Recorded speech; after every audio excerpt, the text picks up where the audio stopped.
There is nothing more deceptive than an obvious fact.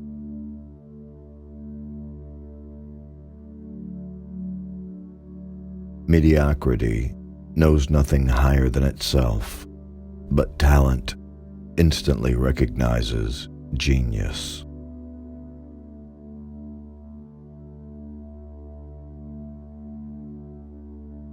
Education never ends. It is a series of lessons, with the greatest for the last.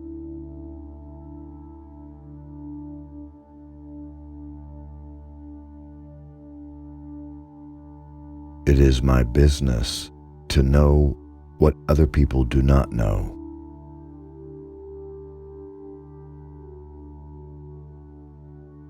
What you do in this world is a matter of no consequence. The question is, what can you make people believe you have done?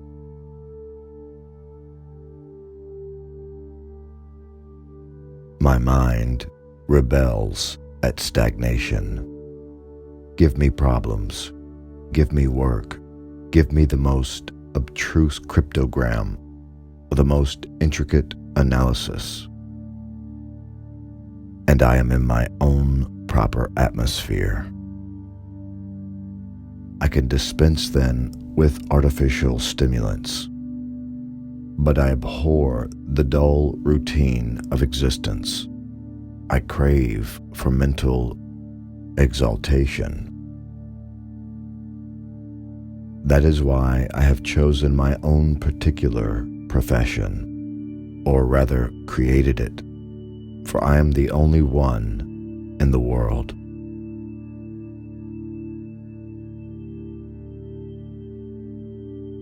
Life is infinitely stranger than anything which the mind of man could invent.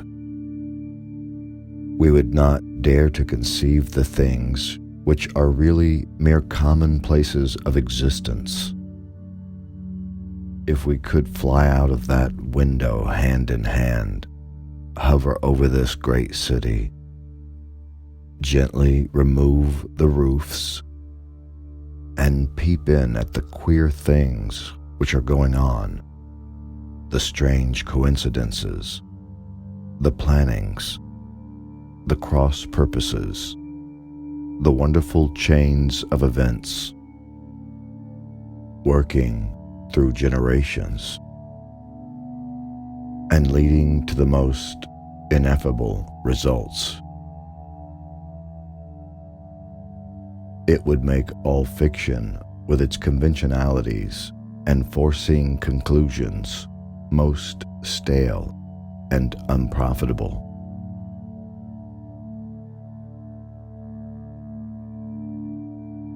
It may be that you are not yourself luminous, but that you are a conductor of light. Some people, without possessing genius, have a remarkable power of stimulating it.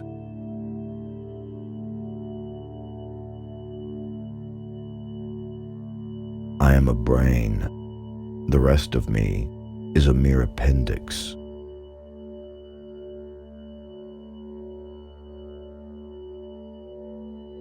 To the great mind, nothing is little.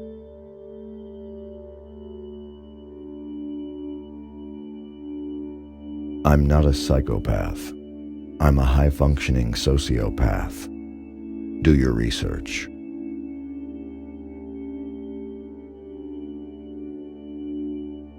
How often have I said to you that when you have eliminated the impossible, whatever remains, however improbable, must be the truth?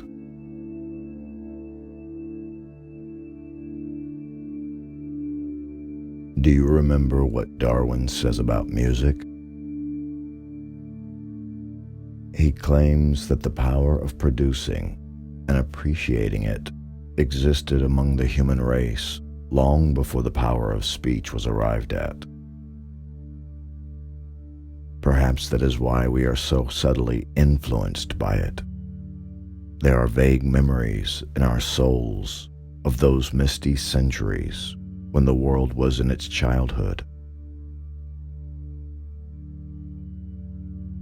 One's ideas must be as broad as nature if they are to interpret nature.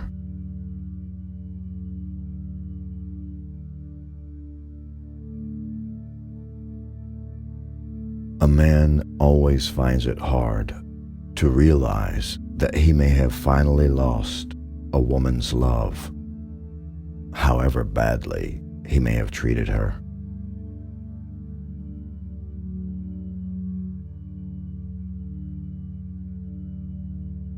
Watson, look up in the sky and tell me what you see. I see millions of stars, Holmes. And what do you conclude from that, Watson? Well, astronomically, it tells me that there are millions of galaxies and potentially billions of planets. Astrologically, I observe that Saturn is in Leo.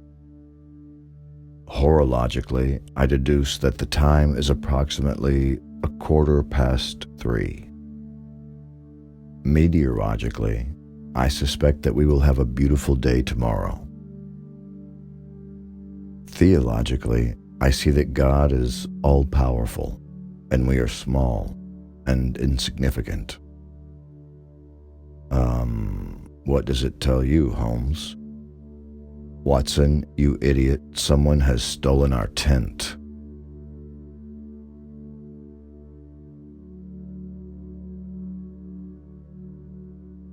From the first day I met her, she was the only woman to me. Every day of that voyage, I loved her more. And many a time since have I kneeled down in the darkness of the night watch and kissed the deck of that ship because I knew her dear feet had trod it.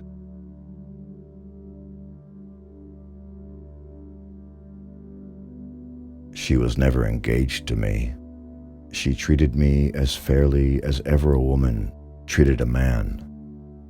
I have no complaint to make. It was all love on my side, and all good comradeship and friendship on hers. When we parted, she was a free woman, but I could never again be a free man.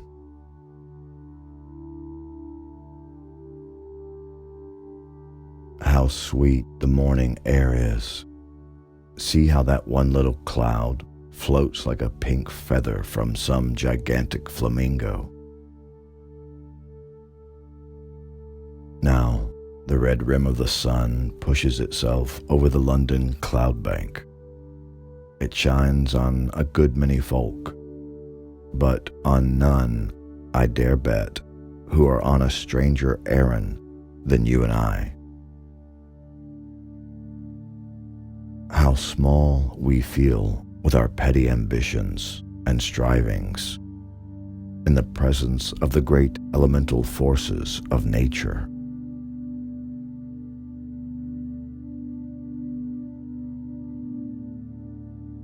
There is nothing more to be said or to be done tonight, so hand me over my violin and let us try to forget for half an hour the miserable weather and the still more miserable ways of our fellow men.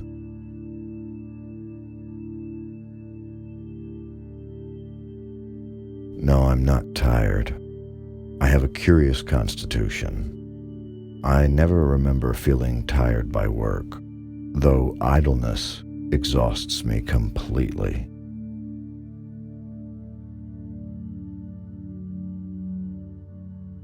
Now is the dramatic moment of fate, when you hear a step on the stair which is walking into your life, and you know not whether for good or ill.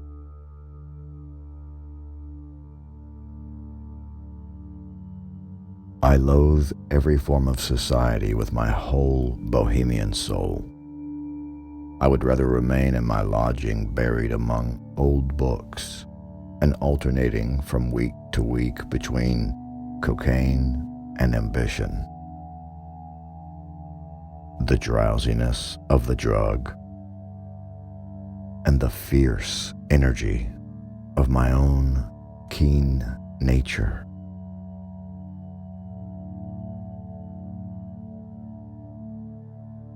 I am not the law, but I represent justice.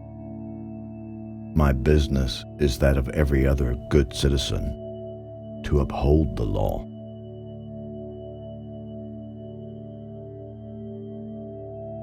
To his eyes, all seemed beautiful, but to me, a tinge of melancholy lay upon the countryside, which bore so clearly the mark of the waning year.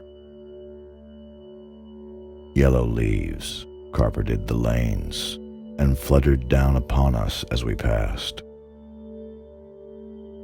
The rattle of our wheels died away as we drove through drifts of rotting vegetation.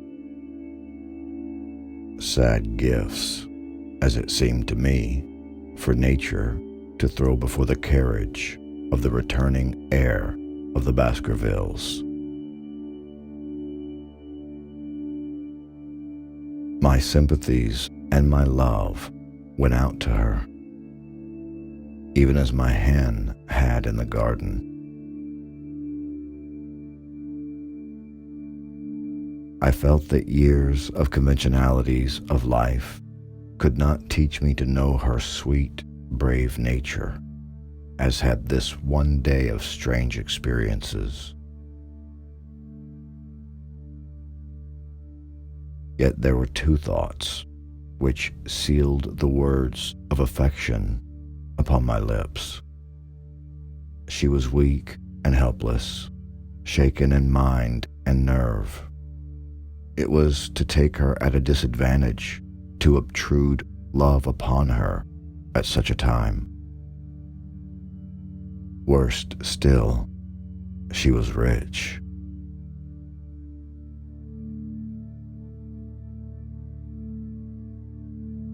Our highest assurance of the goodness of Providence seems to me to rest in the flowers.